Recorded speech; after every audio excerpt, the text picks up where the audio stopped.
అంతర్వేది లక్ష్మీ నరసింహస్వామి కళ్యాణానికి ఏర్పాట్లు పూర్తయ్యాయి. మరింత సమాచారం మా ప్రతినిధి సాయి కృష్ణ ప్రత్యక్ష ప్రసారం ద్వారా అందిస్తారు. డాక్టర్ బిఆర్ అంబేద్కర్ కోనసీమ జిల్లాలోని ప్రముఖ దివ్యక్షేత్రం అంతర్వేదిలో ఆధ్యాత్మిక శోభ వెలువరిస్తోంది. కళ్యాణ మహోత్సవాలు ఈ నెల 4వ తేదీన ప్రారంభమయ్యాయి. ఇవాళ కీలక ఘట్టం లక్ష్మీ నరసింహస్వామి కళ్యాణ మహోత్సవం ఈ అర్ధరాత్రి జరగనుంది. ఏర్పాట్లన్నీ కూడా దేవస్థానం పూర్తి చేసింది. ఈ నెల 4 నుంచి ప్రారంభమైన రోజు కూడా స్వామివారికి ప్రత్యేక పూజలు, అట్లాగే గ్రామోత్సవాలు నిర్వహిస్తున్నారు. ఇవాళ కూడా ప్రత్యేక పూజలు ఆలయంలో నిర్వహించారు. పంచముఖ ఆంజనేయ స్వామి గ్రామోత్సవం నిర్వహించారు. ఈ రాత్రికి కంచుగరుడ వాహనంపై ఉత్సవమూర్తులు ఊరేగిస్తారు. అట్లాగే భారీ ఏర్పాట్లు చేశారు. గోదావరి జిల్లాల ఆరాధ్య దైవం, ప్రముఖ క్షేత్రం, అట్లాగే గోదావరి సాగర సంగమంలో కలిసే దివ్యమైన క్షేత్రం ఈ గోదావరి జిల్లాల వాసుల ఆరాధ్య దైవం. మొత్తం భక్తులందరూ కూడా అశేష సంఖ్యలో తరలివచ్చారు. దీనికి సంబంధించి ఈ ఆలయ ఏసీ ఉన్నారు సత్యనారాయణ, వారిని అడిగి ఏర్పాట్లు ఎలా చేశారు తెలుసుకుందాం. సార్, భక్తులు ఏ స్థాయిలో వచ్చారని, వారికి తగ్గట్టు ఏర్పాట్లు ఎలా చేశారు? సార్, ఈ ఉత్సవాలు సందర్భంగా సుమారుగా 4 లక్షల మంది ప్రజలు వచ్చి స్వామివారి యొక్క తీర్థ ప్రసాదాలు తీసుకుంటారని మేము ఆశిస్తున్నామండి. దాని ప్రకారమే మనం అన్ని ఏర్పాట్లు చేసుకున్నాము. అదేవిధంగా ఈ రోజున ఈ కళ్యాణోత్సవం సందర్భంగా మనం విస్తృతమైనటువంటి ఏర్పాట్లు చేసుకున్నాము. మనకి ఈ కళ్యాణం ఈరోజు రాత్రి 12:55 సుముహూర్తం పెద్దలు నిర్ణయించారు. దాని ప్రకారమే అన్నీ కూడా మనం ఏర్పాట్లు చేసుకున్నాం. పూల డెకరేషన్ కానీ, లేకపోతే ఇక్కడ చలువు పందిళ్ళు కానీ, తర్వాత భక్తులు కూర్చోవడానికి సిట్టింగ్ అరేంజ్మెంట్ కానీ, అదే దూరంగా ఉన్నటువంటి భక్తులు ఎవరైతే దగ్గరగా చూడలేకపోతారో వాళ్ళకందరికీ కూడా ఎల్ఈడి స్క్రీన్స్ ఏర్పాటు చేయడం కానీ, వచ్చిన భక్తులందరికీ కూడా మనం మంచినీటి సదుపాయం ఏర్పాటు చేశాము. అదేవిధంగా వాళ్ళకి ఎటువంటి ఇబ్బంది కలగకుండా వారికి మనం భోజన సదుపాయం కూడా మనం ఏర్పాటు చేసామండి. రథోత్సవం రేపు చాలా వైభవంగా నిర్వహిస్తారు. భక్తులు కూడా దానికి అధిక సంఖ్యలో వస్తారు. సముద్ర స్నానాలని వాటికి ఎట్లా ఏర్పాట్లు చేశారు? రథోత్సవానికి సంబంధించి మనం మన మొదటి రోజున రథసప్తమి రోజునే మనం రథాన్ని తీసుకొచ్చి 4 సెంటర్లు అక్కడ పెట్టడం జరిగిందండి. పూజల అనంతరము రేపు మధ్యాహ్నం 2 గంటలకి రథోత్సవ కార్యక్రమం అంగరంగ వైభవంగా జరిపించడానికి అన్ని ఏర్పాట్లు చేసుకున్నామండి.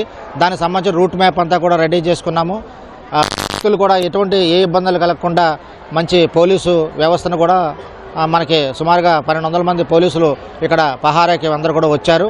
చక్కగా ఈ కార్యక్రమం జరుగుతుందని ఆశిస్తున్నామండి. సామాన్య భక్తులు దర్శనం వాళ్ళు ఈ కళ్యాణ మహోత్సవం తిలకించేందుకు ఏం ఏర్పాట్లు చేశారు? ప్రత్యేకంగా అంటే వీఐపీలు, ప్రజాప్రతినిధులు అధిక సంఖ్యలో వస్తారు, జిల్లా అధికారులు కూడా వస్తుంటారు. సామాన్య భక్తుల కోసం ఈసారి ప్రత్యేకంగా ఏం చేశారు? సామాన్య భక్తుల గురించి వారికి ఏ విధమైనటువంటి ఇబ్బంది లేకుండా పటిష్టమైనటువంటి క్యూ లైన్స్ ఏర్పాటు చేశామండి. ఆ క్యూ లైన్లో వాళ్ళు చక్కగా వెళ్ళి దర్శనం చేసుకోవచ్చు. అంతే వాళ్ళకి కూడా సుమారుగా గంట లోపలనే దర్శనం అయ్యేటట్టుగా మనం ప్లాన్ చేసుకున్నాము. విస్తృతమైనటువంటి క్యూ లైన్స్ కూడా ఏర్పాటు చేసుకున్నాము. అదేవిధంగా సామాన్య భక్తులకి లైన్ ఒకటి, తర్వాత ఈ స్పెషల్ దర్శనం ఒకటి, వీఐపీల గురించి ఒక లైను, ఆ విధంగా పెట్టుకున్నామండి. ఇప్పటి వరకు కూడా ఏ విధమైన ఇబ్బంది కలగకుండా ఇప్పటిదాకా సుమారుగా 50,000 మంది ప్రజానీకం స్వామివారిని దర్శించుకొని తీర్థ ప్రసాదాలు స్వీకరించి వెళ్ళారండి. ఇక్కడ ఉత్సవమూర్తుల్ని పల్లకీ సేవ మీద తీసుకొస్తుంటారు. చాలా వైభవంగా కార్యక్రమం జరుగుతోంది. అర్ధరాత్రి 12:55 ముహూర్తం నిర్ణయించారు. శుభముహూర్తానికి ముందుగా చాలా క్రతువు కొనసాగుతుంది, వివాహ మహోత్సవ క్రతువు. దీనికోసం ఒక ప్రత్యేకమైన ఏర్పాట్లు చేశారు, మనం చూడవచ్చు. ఈ వేదిక ఏర్పాటు చేసి ఇక్కడ పూలతో, పుష్పాలతో, పళ్లతో అలంకరించిన చాలా దివ్యంగా అలంకరించారు.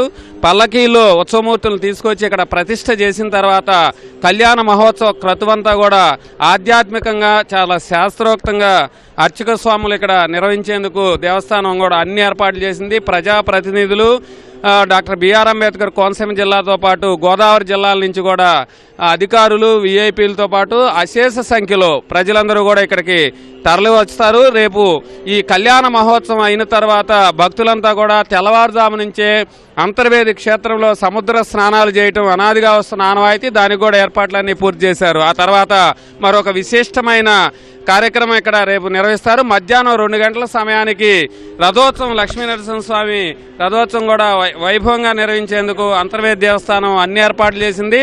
డాక్టర్ బిఆర్ అంబేద్కర్ కోనసీమ జిల్లా యంత్రాంగం పూర్తి స్థాయిలో భక్తులకు ఇబ్బందులు లేకుండా అంతర్వేది క్షేత్రంలో కళ్యాణ మహోత్సవం తిలకించేందుకు ఏర్పాట్లన్నీ పూర్తి చేసింది. కెమెరామెన్ రాజశేఖర్తో సాయి కృష్ణ, ఈటీవీ న్యూస్.